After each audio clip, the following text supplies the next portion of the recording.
Kung problema ninyo yung large pores ninyo at gumagamit na kayo ng niacinamide cream, niacin, retinol, ceramide cream, at kojic acid, ang kailangan nyo na lang po i-add is ang ating niacinamide toner. So, ang nakikita ko na kulang pa dyan, ma'am, is ang ating gentle cleansing gel.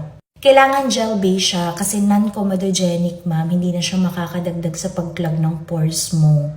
And super gentle talaga. Kasi pure glycerin.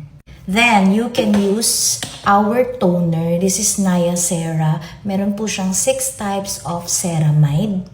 Meron din siyang 5% of niacinamide. Kailangan talaga ng oil control para makaiwas na ma-enlarge yung pores natin.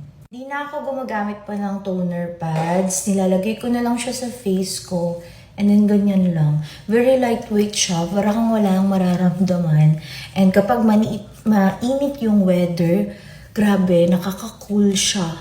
Para kang, alam mo yun, na-relax ng a little bit. Tapos, madalas, binababad ko siya, dinadamihan ko sa area na marami po akong tiny bumps. So, yan siya, ma'am. Huwag mo nang gamitin yung kojic sa face. Mas maganda po yung niacinamide cleansing gel. Pagka pores po ang inyong gustong i-target.